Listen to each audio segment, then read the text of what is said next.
Good morning and welcome to WGN TV Political Report. I'm Paul Lisnick. We start this morning in Springfield, where lawmakers will reconvene this week to tie up some loose ends after the spring session. At the top of the to-do list, a deal on a sweeping clean energy plan. Now, nothing is set in stone just yet. Governor J.B. Pritzker released details of a proposal he says key stakeholders have signed off on. Now, the bill would phase out use of coal by 2035 and natural gas by 2045. A new state policy would push for 100% use of clean energy by 2050. Exelon customers will be on the hook for $694 million in subsidies to keep 3 nuclear plants open. Some have balked at that so-called bailout for ComEd's parent company, but the governor's plan also asks regulators to investigate how ratepayer funds were connected to the company's bribery scheme. A previous plan was derailed in the waning of hours of the May-spring session after lawmakers couldn't agree on a deadline for coal plants to be shut down. The governor's proposal puts $2 million in ratepayer funds towards decommissioning the Prairie State plant. Senate President Don Harmon is a Democrat from Oak Park. He joins me this morning to talk about the week ahead. Mr. President, good to see you. Thanks for your time. Thanks, Paul. Good to be here with you. So we finally have those details, seeing almost $700 million in subsidies to keep the 3 nuclear plants open for now. Does it feel to you like the state was sort of backed into a corner by Exelon to pass costs off to customers down the line?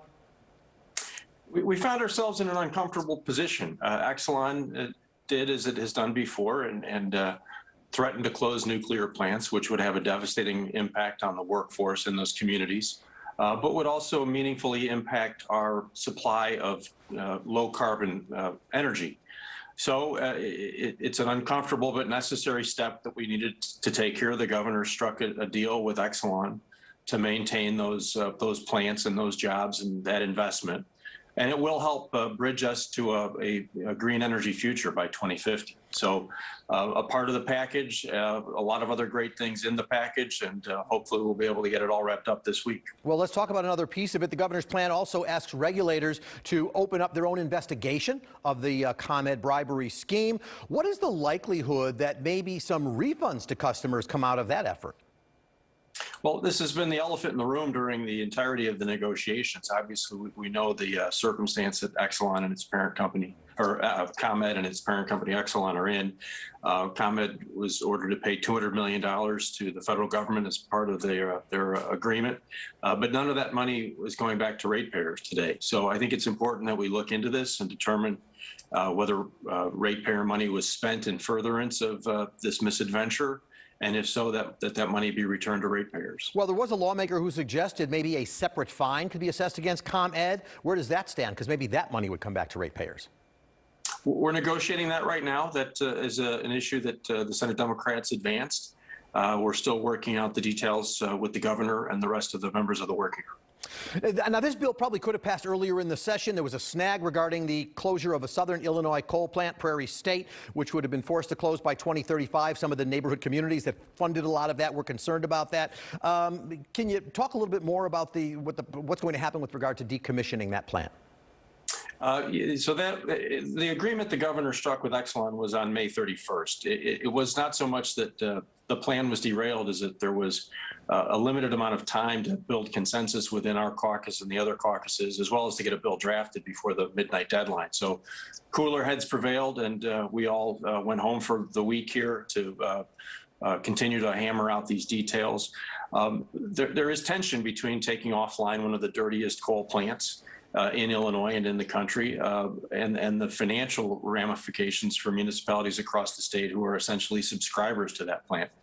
It will be difficult for some members to vote one way or the other, but I think the overall goal is clear: to make our skies as clear as they can be and our energy future as efficient and reliable as it can be.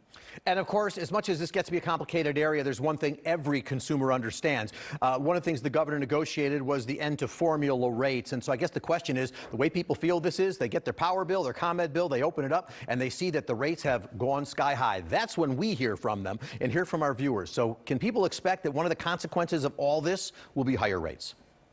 Not materially, no. When I flip the light switch on in my house, I want the lights to come on.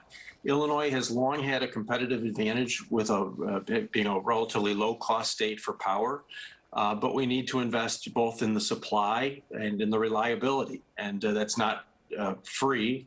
But I think we've put together a package that will provide for lower rates in some ways and higher rates in other, and hopefully the consumer comes out about even or a modest increase at worst in exchange for that investment in reliability and sustainable clean power. I think it's obvious. I think Governor seems to know there's a lot of distaste in people's mouths over this entire scenario. He's calling for more ethics provisions to come into this. Can you explain a little bit more about what he might be looking for? I think we're all looking for accountability from ComEd in particular. We're going to demand that there be disclosure if lawmakers have immediate family members employed by utility companies, for example. We are going to mandate that investigation in terms of the expenditures by ComEd of ratepayer dollars in furtherance of the bad acts alleged in the federal litigation. We are very mindful of ending business as usual in this regard. You're very excited as well as the governor is about the clean energy piece of this, his goal, which is to get this clean energy away from coal and natural gas towards 100% renewable by 2050. How realistic is that date? I think it's a realistic goal. It's one that we need to set so that we can try to accomplish it, though. It's also we have to recognize that we are one state out of 50, and we need to be mindful of what our neighbors are doing and try to lead by example. We need to do our part, but we also need to recognize that taking dirty plants offline in Illinois only works if we don't start importing dirty energy from our neighboring states. So we need to build a robust clean energy network here. We need to invest in storage and some of the new technologies that will allow us to capture and make use of wind and solar energy off peak. I have great faith that technology will help us get through this, but government needs to lead the way and mandate that direction. Is it fair enough to say this is not a done deal yet? I mean, the governor has his proposal. Again, we've learned the details of it, but there are legislators who have their own ideas. So what do you think the odds are that the governor's proposal or some other version gets through the Senate and then the House? Well, I think it's the legislative process in action. That it is a collaborative, cooperative process. Rarely does anyone get 100% of what they want out of a bill, but we're working together. We are working together well, and I'm cautiously optimistic we're going to be able to reach an accord that achieves our objectives of a clean energy future, but protects ratepayers and consumers today without jacking power bills up sky high or compromising the reliability of our grid. While I have you here, let me talk about a couple of other things with you. First of all, the elected school board that passed out of the Senate. The House has to deal with it, but it's not news to know that Mayor Lightfoot is not pleased with this proposal that essentially, or this law, I should say, that essentially takes things to a fully elected board. I guess my question is, are the days when the Chicago mayor's influence and desires on Springfield, are those days gone? Have they waned? I think most people in Chicago, including most politicians representing Chicago, are in favor of an elected school board. Chicago is an outlier. It's the only school district that doesn't have an elected school board. At the same time, we recognize Chicago is unique in terms of its size and complexity and requires a unique solution.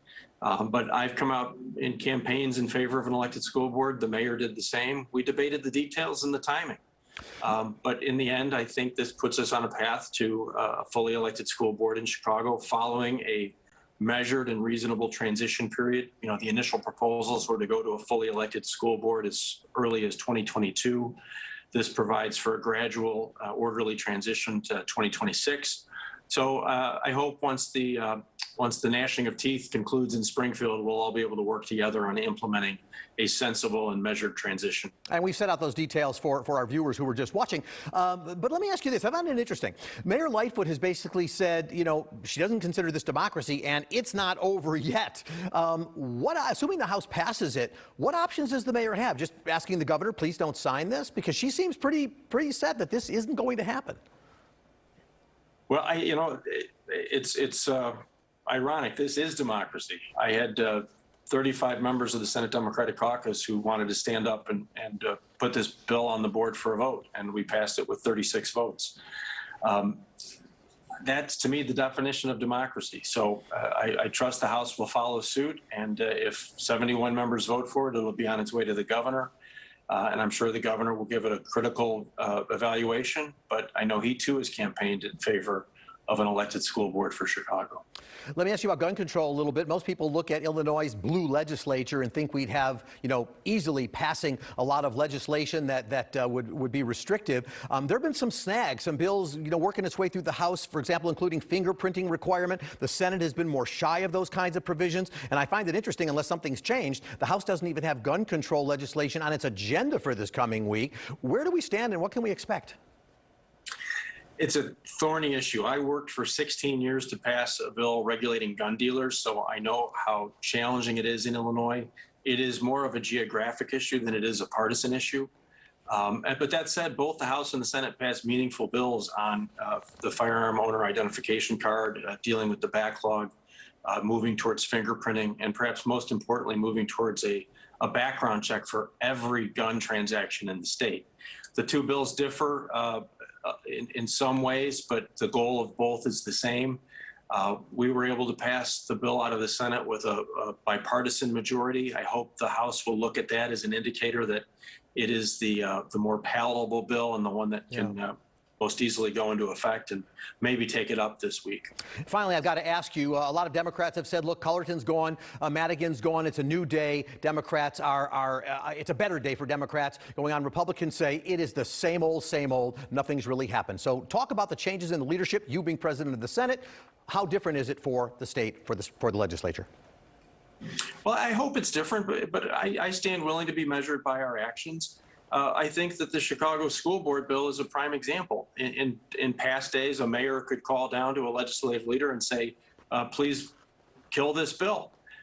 That didn't happen this time, nor do I think it will. If an overwhelming majority of the body wants to pass a bill, I think it's my job to try to make sure that happens, maybe to encourage compromise, maybe to encourage moderation. But I don't view my job as unilaterally killing or passing bills. I lead a chamber, and everyone has to marshal a majority that reflects a majority of the state. And I think Speaker Welch has embraced a very similar attitude. Mr. President, Senate President Don Harmon, State Senator, thank you for spending some time with us and going through all of this. We'll look forward to talking to you again soon. Appreciate your time on a Sunday. Thank you.